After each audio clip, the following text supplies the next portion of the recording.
the Irish guy, and Jude Bellingham is a freak. Oh, I'm sorry, right now, he's linked with an £80 million switch to Real Madrid. Yeah.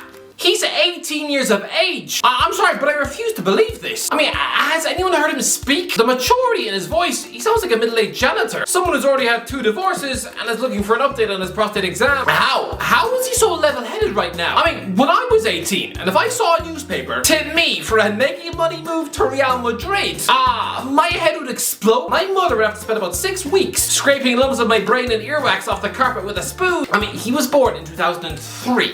Honestly, I didn't realize how young he was. Now he just sounded like Kevin Spacey's defense. But no, I still can't get over his age. I mean, this was a guy too young to watch Prison Break. I'm sorry, The Dark Knight is one of the greatest films of all time. I mean, was he there to watch the Joker on the big screen? Was he balls? He was 5 years old. I mean, if his parents had brought him along, he'd have probably been glued to his seat, frozen in fear, probably vomiting child-sized chunks of sick into his popcorn. By the way, that's trying to hit 140,000 subscribers as soon as possible, squeaking ever closer. If you're new here and you enjoy the content, this is the football channel place to be. Slap the big fat red button, you absolute legends. Anyway, back into the video. Still can't get over how young he is. When I was a child, I wasn't allowed to watch Xena Warrior Princess on the TV. But for him, this guy, the equivalent TV show which he wasn't allowed to watch, Breaking Bad. This guy wasn't even alive for Lord of the Rings. I mean, he was 7 for Toy Story 3. When the In-Betweeners movie came out, he was 8. I mean, again, if his parents had let him see that, they'd have probably been arrested by the police. I mean, my childhood film was The Lion King. I mean, what's Bellingham's? High School Musical 3? I mean, this man who never saw Alan Shiver play. He won't even remember Cristiano Ronaldo's first spell at Man United. I mean, he grew up supporting Birmingham City, so his childhood heroes were... who? Jack Butland and Marlon King? That's no way to live. I mean, the 2006 World Cup was a wonderful tournament. Italian defensive brilliance and a Zidane masterclass swan song. But for him, that whole tournament was just colours and shapes. I mean, Christ love, do you think he was watching the Zidane headbutt on TV? No, he was probably watching Peppa Pig and being sent to bed at 6 after being breastfed by his gran. I mean, it was Birmingham. Real Madrid want Bellingham. Actual Real Madrid. And considering he was a Birmingham City Academy boy, nobody in his family could have seen this coming. I mean, go back to 2010 and his dad would probably have snapped her hand off for his son to be the next Robbie Savage. I mean, Bellingham probably had posters of Craig Gardner on his walls. And now he's been asked to replace Luka Modric in the field. I'm sorry, what?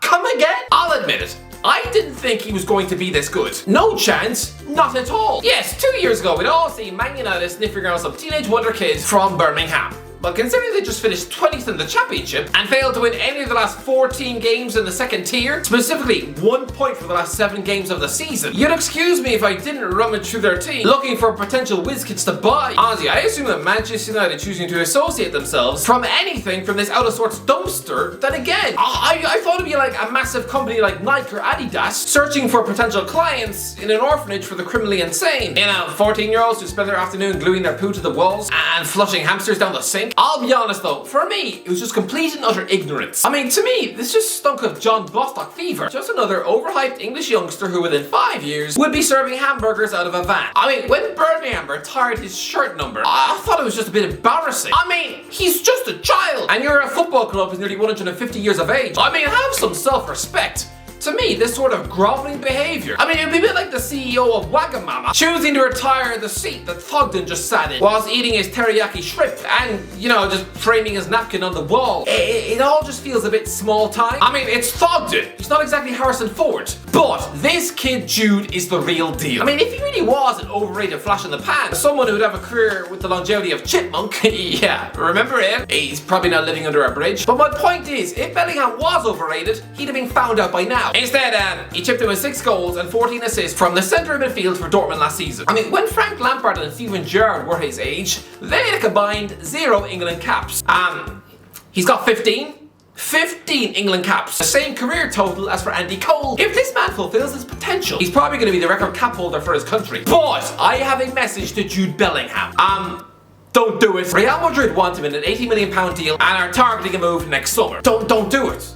I mean, I know. Turning down Real Madrid, it sounds like an alien thing to do. I mean, this is Real Madrid, the pinnacle, the biggest club on planet Earth. Yes, it is, but Jude, if you move there, you won't succeed. I'm sorry, but this is a fan base who are only ever excited by sexy signings. I mean, Kylian Mbappe, sexy signing. I mean, Christ, well, he won the World Cup at 18. He's going to be the face of football for the next 10 years. And it helps that he looks like he could be in JLS. I know it's shallow, but honestly, because Erling Haaland looks a bit like an ogre from medieval times, you know, football's answer to the Hound, I just know these superficial supporters wouldn't embrace him either. I mean, you think I'm lying? No, there's a club that didn't sign Ronaldinho because he was too ugly. Instead, preferring to go for pretty boy David Beckham. Angel Di Maria was sold for the same reason. I mean, why else did they get rid of Mesut Ozil? Because he looks like a cross between Finding Nemo and something out of Star Trek. And Real Madrid fans do not take kindly to signing footballers from the Europa League. I mean, Eden Hazard. Yes, everybody raved about him in England, but did La Liga fans really care? Again, when they signed him, they were handpicking a £100 million footballer out of the Europa League. I mean, same thing with Gareth Bale. Another player who the fans used to look at as if he constantly stunk of a blocked toilet. Luka Jovic. Another man signed off the back of a brilliant season in the Europa League. And again, Madrid fans wouldn't recognise him if they walked past him in the street. Sorry, Bellingham, but you were just knocked out of the Europa League by a team from Scotland. I mean, come on! Apparently he's earmarked as the replacement for Luka Modric. How? How would you possibly replace someone who's just won 5 Champions Leagues? And even Modric. Do you not remember how this world-class magician was dubbed La Liga's worst transfer signing of 2012? I mean, if the world had ended at Christmas that year like the Mayans had predicted, he'd have gone to his grave being a Real Madrid flop. I mean, he was basically bought to replace Mesut Ozil. And yet, Madrid fans decided early doors that because he came from lowly Tottenham and had the haircut of a nerd, that, he wasn't good enough. Just because he looked like someone who should have been in dodgeball. But again, his biggest sin is that he was bought from the Europa League. Real Madrid fans seem to have the subconscious belief that buying from that competition, when they're a club funded by royalty, that suddenly it's like asking the Queen to get her lunch at Burger King. Just being asked to chew on a double whopper and sit with the poor. No, again, this is Luka Modric. 5 Champions Leagues and a Ballon d'Or. One of the greatest footballers of all time. And yet, back in 2012, Madrid fans thought he was about as exciting a prospect as eating your breakfast out of a urinal. I mean, the last footballer this club signed from the Europa League that they got excited about was Kaká. And it helps that he just won a Ballon d'Or. I mean, if you didn't get excited by Kaká, then you didn't know football. Bellingham moving to Madrid to try and force his way into a crowded midfield. Honestly, there's so many Frenchmen he'd have to squeeze past. You'd swear he's stuffed in the queue for the Eiffel Tower. Eduardo Camavinga and Aurelien Tchouameni are the bromance double act proved in France and are now playing together for Real Madrid. Honestly, they're like the French Ant and Dec, and Bellingham would be coming in to try and break them up. No, it would be like back in 2008. Jack Wilshere moving to Barcelona to break up Xavi and Iniesta. I mean, even Fabregas couldn't do it. So what chance did poor little Jack have? It's like Stephen Merchant being asked to break up Beyonce and Jay-Z. So Bellingham trying to do that at Madrid with these 2 French ballers. I mean, that's a surefire way to having both of them walk into the canteen and try to throw hot soup in your eye. Honestly, it'd be like the plot of Mean Girls. Again, that's another reference he's too young to guess. The elitist Real Madrid fans want that big name, sexy signing. So some kid born in Stourbridge, that's not it. Despite his brilliance on the ball, they will look at him the same way a spoiled, posh, rich kid looks at that Christmas present off his nan. Oh, great. 2 Xbox games? Yeah, no. If it's not the keys to a Maserati, he doesn't want to know. If he moves to the chaos of Madrid, outside influences would force him to the bench. Simply put, it would be a disaster. Don't do it, Jude. They say a switch to Liverpool makes sense because Bellingham's idol is Steven Gerrard. Listen, on paper, that sounds like it could be true, but again, Gerrard is 23 years older than him. Gerrard's peak and best years of his playing days were when he played alongside Fernando Torres. Yeah, well, when Torres left Anfield, Jude Bellingham was 7.